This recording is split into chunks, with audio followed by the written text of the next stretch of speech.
there are these two young fish swimming along, and they happen to meet an older fish swimming the other way, who nods at them and says, "Morning, boys, how's the water?" And the two young fish swim on for a bit, and then eventually one of them looks over at the other and goes, "What the hell is water?" This is a standard requirement of U.S. commencement speeches, the deployment of didactic little parable-ish stories. The story thing turns out to be one of the better, less bullshitty conventions of the genre. But if you're worried that I plan to present myself here as the wise older fish explaining what water is to you younger fish, please don't be. I am not the wise old fish. The point of the fish story is merely that the most obvious, important realities are often the ones that are hardest to see and talk about. Stated as an English sentence, of course, this is just a banal platitude. But the fact is that in the day-to-day trenches of adult existence, banal platitudes can have a life or death importance. Or so I wish to suggest to you on this dry and lovely morning. Of course, the main requirement of speeches like this is that I'm supposed to talk about your liberal arts education's meaning, to try to explain why the degree you're about to receive has actual human value instead of just a material payoff. So let's talk about the single most pervasive cliche in the commencement speech genre, which is that a liberal arts education is not so much about filling you up with knowledge as it is about, quote, teaching you how to think. If you're like me as a student, you've never liked hearing this, and you tend to feel a bit insulted by the claim that you've needed anybody to teach you how to think, since the fact that you even got admitted to a college this good seems like proof that you already know how to think. But I'm going to posit to you that the liberal arts cliche turns out not to be insulting at all, because the really significant education in thinking that we're supposed to get in a place like this isn't really about the capacity to think, but rather about the choice of what to think about. If your total freedom of choice regarding what to think about seems too obvious to waste time discussing, I'd ask you to think about fish and water and to bracket for just a few minutes your skepticism about the value of the totally obvious. Here's another didactic little story. There are these two guys sitting together in a bar in the remote Alaskan wilderness. One of the guys is religious, the other's an atheist, and the two are arguing about the existence of God with that special intensity that comes after about the fourth beer. And the atheist says, "Look, it's not like I don't have actual reasons for not believing in God. It's not like I haven't ever experimented with the whole God and prayer thing. Just last month I got caught away from camp in that terrible blizzard, and I was totally lost, and I couldn't see a thing, and it was 50 below. And so I tried it. I fell to my knees in the snow and cried out, 'Oh God, if there is a God, I'm lost in this blizzard and I'm going to die if you don't help me.' And now, in the bar, the religious guy looks at the atheist all puzzled. 'Well, then you must believe now,' he says. 'After all, here you are, alive.' The atheist just rolls his eyes. 'No, man, all that was a couple Eskimos happened to come wandering by and they showed me the way back to camp.' It's easy to run this story through a kind of standard liberal arts analysis. The exact same experience can mean two totally different things to two different people, given those people's two different belief templates and two different ways of constructing meaning from experience. Because we prize tolerance and diversity of belief, nowhere in our liberal arts analysis do we want to claim that one guy's interpretation is true and the other guy's is false or bad. Which is fine, except we also never end up talking about just where these individual templates and beliefs come from, meaning where they come from inside the two guys. As if a person's most basic orientation toward the world and the meaning of his experience were somehow just hardwired, like height or shoe size, or automatically absorbed from the culture, like language. As if how we construct meaning were not actually a matter of personal, intentional choice.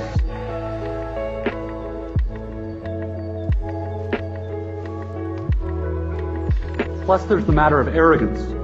The non-religious guy is so totally certain in his dismissal of the possibility that the passing Eskimos had anything to do with his prayer for help. True, there are plenty of religious people who seem arrogantly certain of their own interpretations too. They're probably even more repulsive than atheists, at least to most of us. But religious dogmatist problem is exactly the same as the story's unbeliever: blind certainty. a close-mindedness that amounts to an imprisonment so total that the prisoner doesn't even know he's locked up. The point here is that I think this is one part of what teaching me how to think is really supposed to mean, to be just a little less arrogant, to have just a little critical awareness about myself and my certainties, because a huge percentage of the stuff that I tend to be automatically certain of is, it turns out, totally wrong and deluded. I have learned this the hard way, as I predict you graduates will too. Here is just one example of the total wrongness of something I tend to be automatically sure of. Everything in my own immediate experience supports my deep belief that I am the absolute center of the universe. The realest, most vivid and important person in existence. We rarely talk about this sort of natural basic self-centeredness because it's so socially repulsive, but it's pretty much the same for all of us. It is our default setting, hardwired into our boards at birth. Think about it. There is no experience you have had that you are not at the absolute center of. The world as you experience it is there in front of you, or behind you, to the left or right of you, on your TV or your monitor, and so on. Other people's thoughts and feelings have to be communicated to you somehow, but your own are so immediate, urgent, real. Please don't worry that I'm getting ready to lecture you about compassion or other directedness or all the so-called virtues. This is not a matter of virtue. It's a matter of my choosing to do the work of somehow altering or getting free of my natural hardwired default setting, which is to be deeply and literally self-centered, and to see and interpret everything through this lens of self. People who can adjust their natural default setting this way are often described as being well-adjusted, which I suggest to you is not an accidental term. Given the triumphant academic setting here, an obvious question is how much of this work of adjusting our default setting involves actual knowledge or intellect. This question gets very tricky. Probably the most dangerous thing about an academic education, at least in my own case, is that it enables my tendency to over-intellectualize stuff, to get lost in abstract arguments inside my head instead of simply paying attention to what's going on right in front of me, paying attention to what is going on inside me. As I'm sure you guys know by now, it is extremely difficult to stay alert and attentive instead of getting hypnotized by the constant monologue inside your own head. Maybe happening right now. 20 years after my own graduation, I have come gradually to understand that the liberal arts cliche about teaching you how to think is actually shorthand for a much deeper, more serious idea. Learning how to think really means learning how to exercise some control over how and what you think. It means being conscious and aware enough to choose what you pay attention to and to choose how you construct meaning from experience. Because if you cannot exercise this kind of choice in adult life, you will be totally hosed. Think of the old cliche about, quote, the mind being an excellent servant but a terrible master.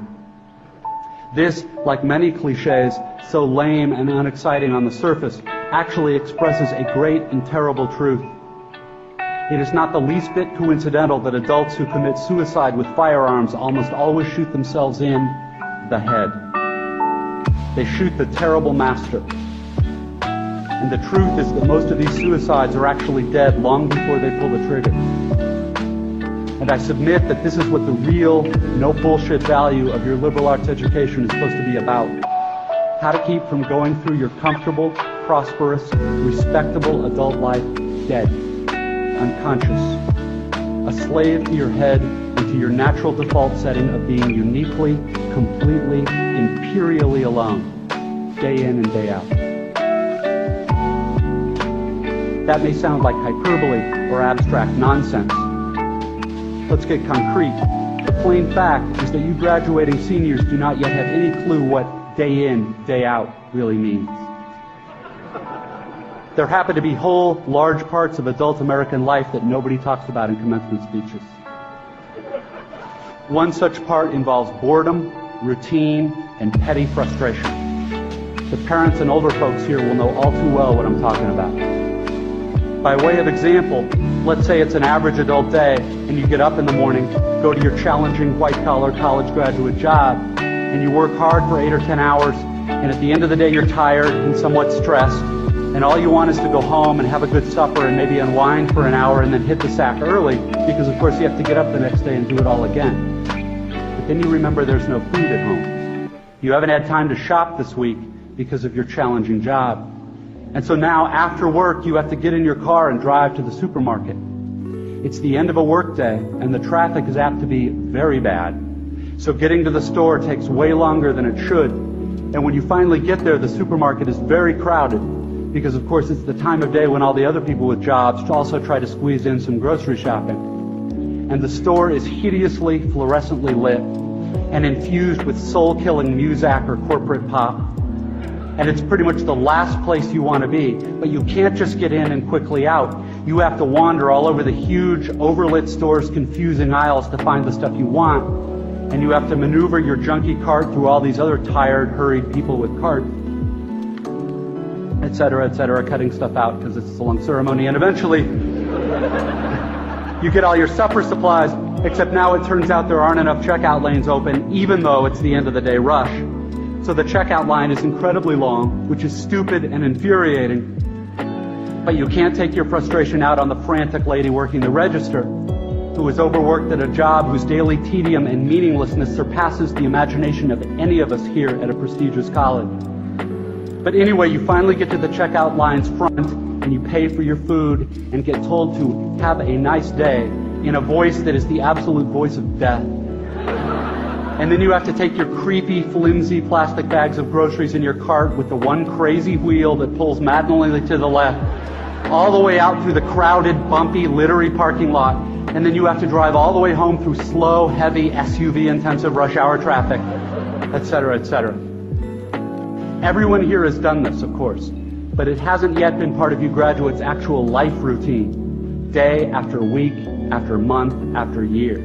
But it will be. And many more dreary, annoying, seemingly meaningless routines besides. But that is not the point. The point is that petty, frustrating crap like this is exactly where the work of choosing is going to come in. Because the traffic jams and crowded aisles and long checkout lines give me time to think. And if I don't make a conscious decision about how to think and what to pay attention to, I'm going to be pissed and miserable every time I have to shop. Because my natural default setting is the certainty that situations like this are really all about me, about my hungriness and my fatigue and my desire to just get home. And it's going to seem for all the world like everybody else is just in my way. And who are all these people in my way? And look at how repulsive most of them are, and how stupid and cow-like and dead-eyed and non-human they seem in the checkout line. Or at how annoying and rude it is that people are talking loudly on cell phones in the middle of the line. And look at how deeply, personally unfair this is. Or, of course, if I'm in a more socially conscious liberal arts form of my default setting, I can spend time in the end-of-the-day traffic being disgusted about all the huge, stupid, lane-blocking SUVs and Hummers and V12 pickup trucks burning their wasteful, selfish 40-gallon tanks of gas. And I can dwell on the fact that the patriotic or religious bumper stickers always seem to be on the biggest, most disgustingly selfish vehicles, driven by the ugliest,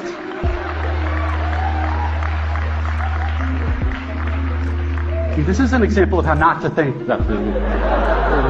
Biggest, most disgustingly selfish vehicles driven by the ugliest, most inconsiderate and aggressive drivers. And I can think about how our children's children will despise us for wasting all the future's fuel and probably screwing up the climate, and how spoiled and stupid and selfish and disgusting we all are, and how modern consumer society just sucks, and so on and so forth. You get the idea.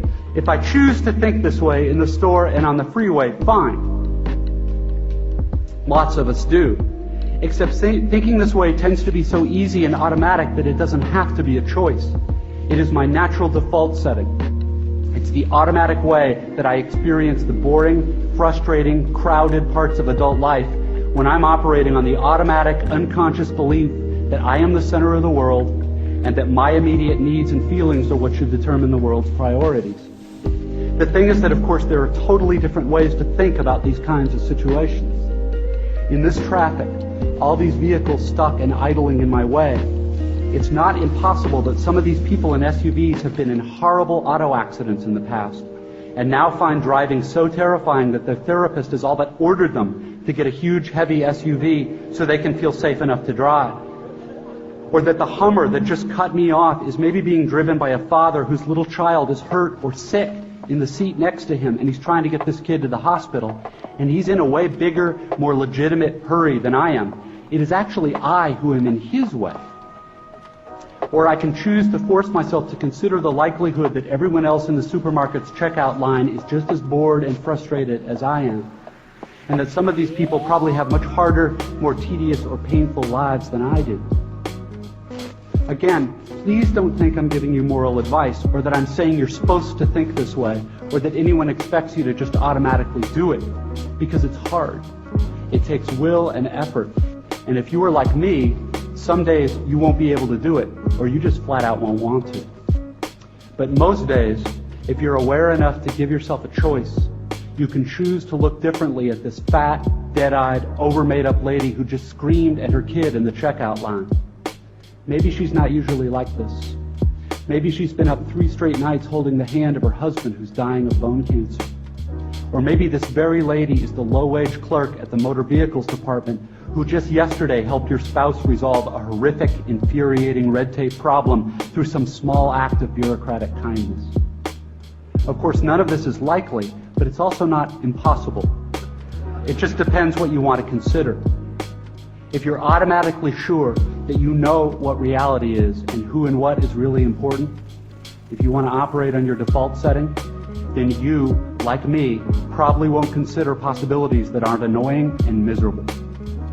But if you've really learned how to think, how to pay attention, then you will know you have other options.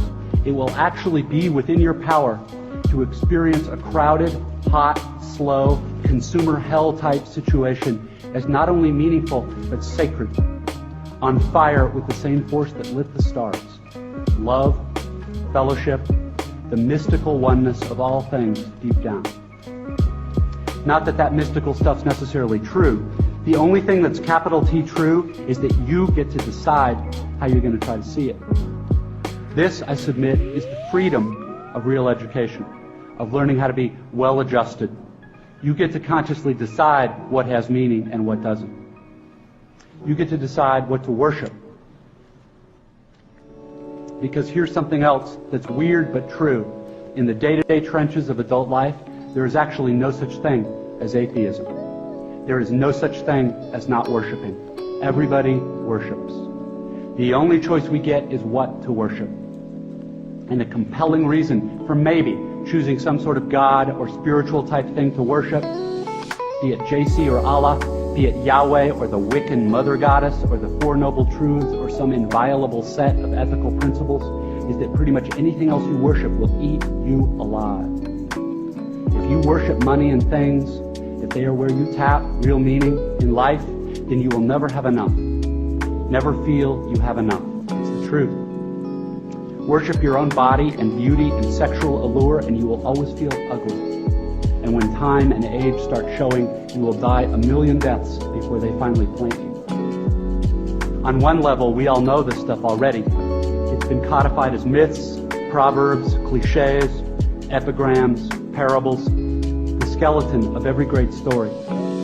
The whole trick is keeping the truth up front in daily consciousness. Worship power, you will end up feeling weak and afraid, and you will need ever more power over others to numb you to your own fear. Worship your intellect, being seen as smart, you will end up feeling stupid, a fraud, always on the verge of being found out. Look, the insidious thing about these forms of worship is not that they're evil or sinful. It is that they are unconscious. They are default settings. They're the kind of worship you just gradually slip into, day after day, getting more and more selective about what you see and how you measure value without ever being fully aware that that's what you're doing. And the so-called real world will not discourage you from operating on your default settings, because the so-called real world of men and money and power hums merrily along on the fuel of fear and anger and frustration and craving and the worship of self. Our own present culture has harnessed these forces in ways that have yielded extraordinary wealth and comfort and personal freedom. The freedom all to be lords of our own tiny skull-sized kingdoms, alone at the center of all creation. This kind of freedom has much to recommend it. But of course there are all different kinds of freedom, and the kind that is most precious you will not hear much talked about much in the great outside world of wanting and achieving and displaying. The really important kind of freedom involves attention and awareness and discipline and being able truly to care about other people and to sacrifice for them over and over in myriad petty little unsexy ways every day. That is real freedom. That is being educated and understanding how to think. The alternative is unconsciousness, the default setting, the rat race, the constant gnawing sense of having had and lost some infinite thing. I know that this stuff probably doesn't sound fun and breezy or grandly inspirational the way a commencement speech is supposed to sound. What it is, as far as I can see, is the capital T truth with a whole lot of rhetorical niceties stripped away. You are, of course, free to think of it whatever you wish. But please don't just dismiss it as some finger-wagging Dr. Laura sermon. None of this stuff is really about morality or religion or dogma or big fancy questions of life after death. The capital T truth is about life before death.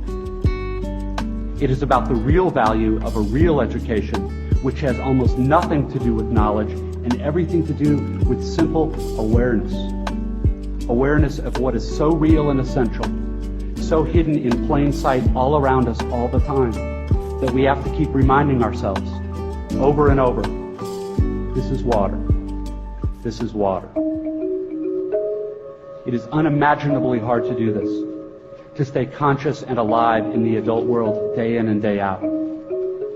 Which means yet another grand cliche turns out to be true. Your education really is the job of a lifetime, and it commences now.